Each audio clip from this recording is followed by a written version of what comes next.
right, I'm here at the press with Tom and Amanda Brandt, and whose daughter Aria there was, as I've heard it, born in the other car or on the other way to the hospital. So, Tommy and Amanda, when did this happen exactly? Well, it was Saturday morning, June 28th, and Amanda woke me up about 6 o'clock in the morning or so.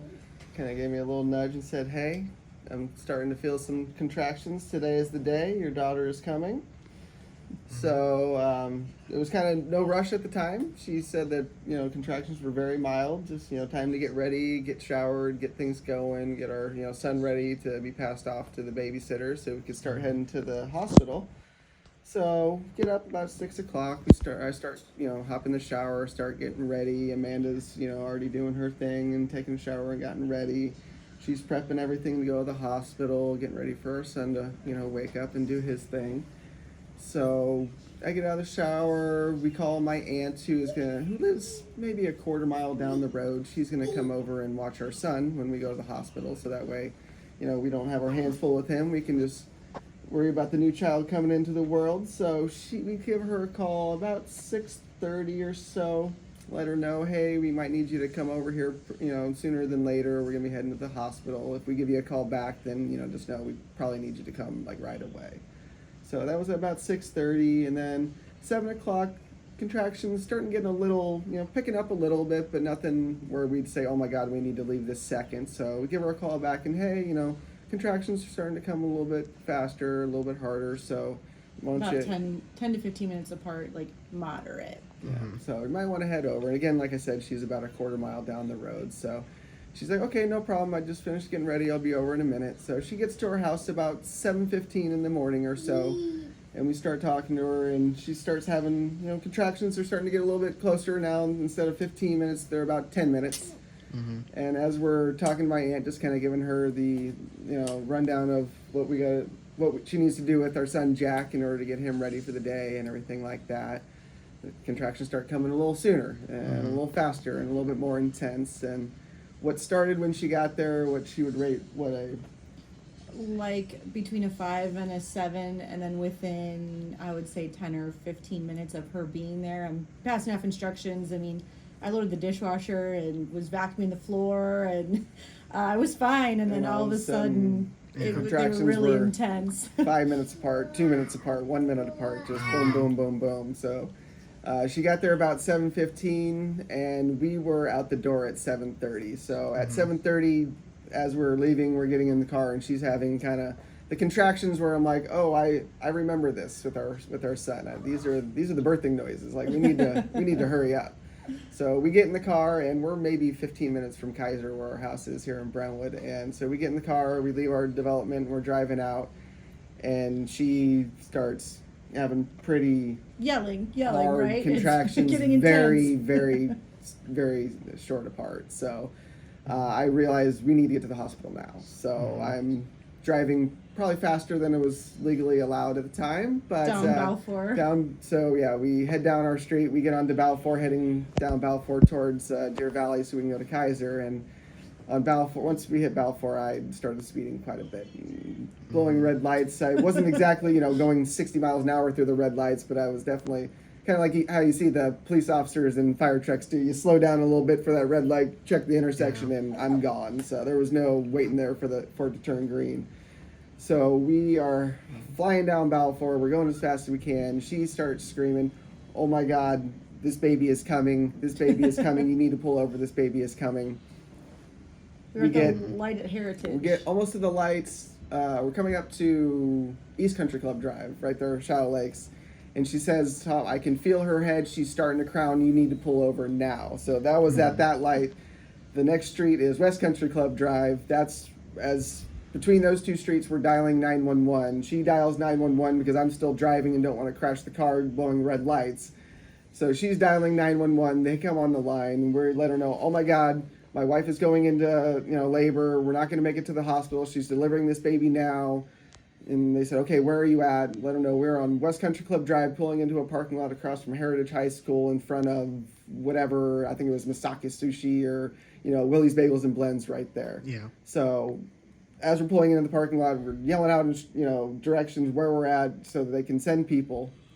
And so You got out? we got out. As soon as we pull in the parking lot, just slam on the brakes, throw it in park, get out, run around from the driver's seat to the passenger seat, open the door. 911's still on the line.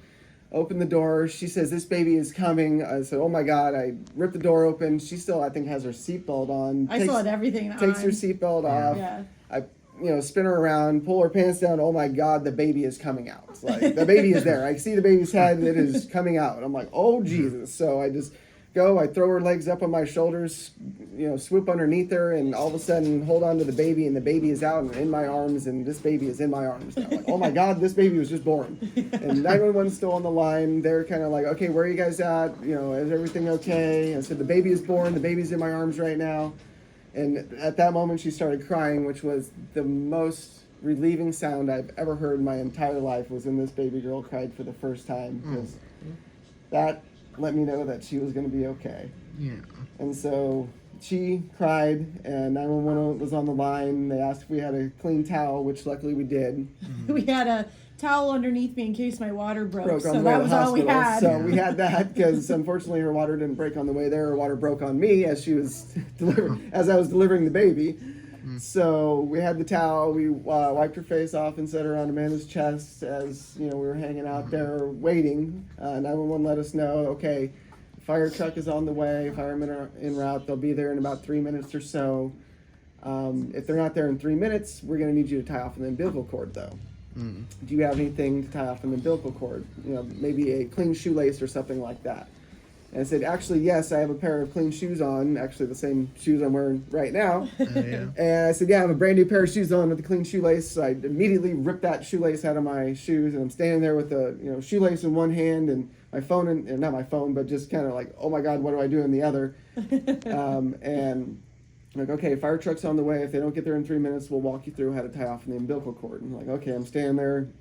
What seems like the longest 3 minutes of my entire life, after what was just the fastest, 10 minutes of my life on that drive to that parking lot. This was the longest 3 minutes. So I'm waiting there, I'm waiting and waiting. She's talking to us, how's everything going? Everything is okay, the baby's fine, okay, just try to keep her warm. Do the best you can. And I felt fine. Amanda, the whole time, was feeling fine. She's sitting there with a smile on her face, with a baby on her chest, like, okay, no problem. Like, all right, well, when are they going to be here? Just happy as a clam. As we're approaching that 3 minute mark, they let us know, okay, we're getting close to that 3 minutes. We might need you to tie off the umbilical cord.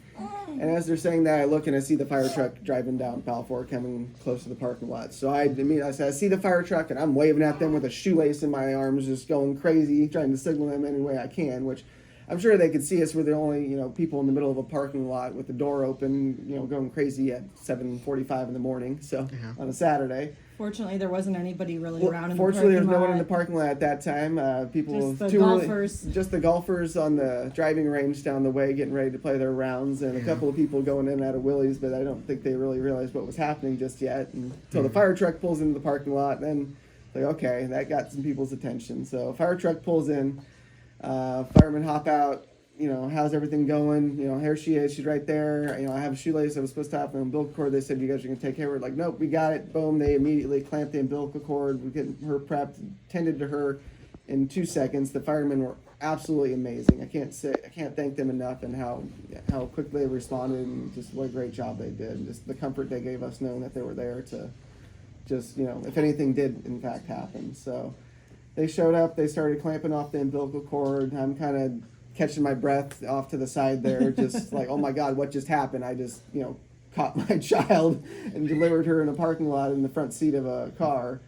So fireman, that lead guy there that's a paramedic, he's about to cut the umbilical cord. My wife kind of sounds like, whoa, wait a second, can my husband He delivered her. He delivered her. Can cut the he cut her? umbilical cord. And fireman's like, oh absolutely, no, absolutely, 100%. So they flagged me over, so I got to go over and get the pair of shears there and snip the umbilical cord, which is very hard to cut if no one's ever cut one before. It's very difficult to get through that thing. So, which I was told means it's a very healthy umbilical cord. So you're a very healthy little girl.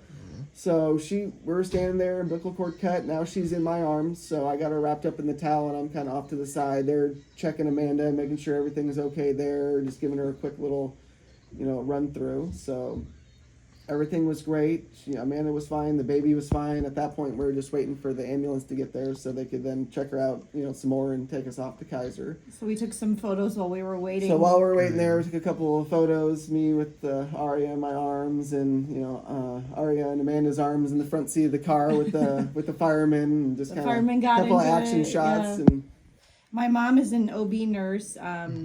Tom wanted to call her rather than calling 911, and because I knew she could walk me in delivering a baby, walk me through delivering a baby. But she lives in Chicago, and she was actually at work helping other people have babies. So I had said, no, she can't help us. We got to call 911. So probably the right call there. We did that, and then once everything was okay, we actually did call my mom from the parking lot, and her whole labor and delivery unit heard Aria crying, and we took pictures and sent pictures, and we had a lot of family that did not believe what had happened. So he contacted his mom and sister. Once the ambulance got there and checked her out, they were loading the ambulance, and so they loaded up and were off to the hospital. So I followed behind them in the vehicle that we were driving that she was born in the front seat of. So got all that in the front seat, and I'm driving behind them on the way to Kaiser. And so immediately I call my mom because they're out of town on their way back from vacation. They were coming back that morning. And so I call her, and my sister is with her, and it's kind of spotty on Balfour on the way to Deer Valley there. The signal's kind of rough. And so I call them, and I'm like, I just delivered, a baby in the parking lot. Amanda had the baby in the parking lot across from Heritage High School in front of Willie's Bagels. They're like, wait, what'd you say? Hold on, I can't hear you. And they don't believe what I'm saying, and it's hard to hear, so they think that they're hearing me wrong. Mm-hmm. And so lose signal, hang up, and as I'm driving behind them, text them a picture of us in the parking lot with all the firemen and on the stretcher with Amanda and the baby in her arms, and me standing behind them, and text a picture to my mom and my sister, and they immediately get the picture and like, oh my God, Tommy just delivered the baby in the parking lot. And so they call me back and let them know that yes, I did in fact deliver the baby in the parking lot. This is real. Oh my God, this is crazy. Kind of still in disbelief. And we got to Kaiser. And everything was okay. They came in through the ambulance entrance. I came in through the ER and said, yeah, my wife just gave birth in a parking lot, or I think her and my baby are back there. Oh, sir, come right through here. I've never got through ER so fast. So met them in the back of the emergency room. They're there with more nurses and doctors that I knew existed in Kaiser. I think everybody was there. One, out of curiosity, because someone just gave birth in a parking lot, and two, because everyone's there because she just gave birth in a parking lot, so let's make sure she's okay. Yeah. So they come in, they take us straight into labor and delivery, room there where you would normally have the baby, but baby's already here, so they have the baby, they put her on the little incubator there under the lights, and they're checking her out, making sure she's okay. Amanda's there, so they're tending to her, still, get ready to deliver the afterbirth. So baby, they're checking her out. She's passing all the tests. Everything's going great there. Amanda's doing her thing and getting all taken care of. Everything gets situated there, and all of a sudden, next thing we know, we're up in recovery room. At this point, also, I would say we had two names. We weren't sure what we were going to name her, and I thought that when she was born, I would have this big rush of feelings, and I would know which name to give her. What to name her. But the experience was so overwhelming that I didn't have that experience, and they kept asking us, what's her name, and we didn't know. So once we were all cleared and safe, they told Tom that he could come over and get her and hold her. And so the moment they set her in my arms, I said, hi, Aria. And that was it. Her name was Aria Joan. And he brought her over to me. I didn't think about it. I didn't know what I was going to say. Just all of a sudden it just came out, and that was her name. So it made it easy trying to decide between the two what it was going to be, because there was really no decision. It just happened. All right. So yeah, that's pretty much the story. Pretty much it. Yeah, she was here. She did a bunch of tests that day and the next morning, make sure everything was okay. Got the certificate, not a birth certificate, but just the certificate of birth. Yeah, the birth record that shows that I'm the birth attendant, and she was delivered in an automobile in Brentwood, California. So not too many people are actually born in Brentwood. Most people are born in Antioch or Walnut Creek, something like that, where there's hospitals. So especially in a family business vehicle. Yeah, being in a family business, Bill Brantwood here in Brentwood for over 50 years. It's nice to have an actual Brant born in Brentwood. So she's the first one born in Brentwood. Yeah. In a company car. In the front seat of a company car. So whoever buys that, it's very special. Yeah. Won't tell you which. Yeah. All right. And just to be clear, Tommy, you don't have any like medical experience here. Nope. I did pre-med in college, if that counts, but I got my degree in economics, so no internships or no EMT classes, anything like that. Just kind of There's a lot of just run it on instinct, I guess. I don't know. a lot of people in medicine in my side of the family, but they're back in Chicago, so Yeah. unfortunately they. My roommate from college is a doctor, but that's about as close as I get to the medical field. So. All right. And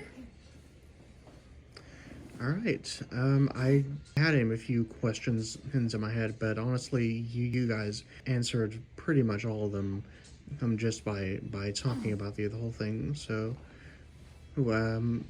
thank you both very much for the interview, and Absolutely.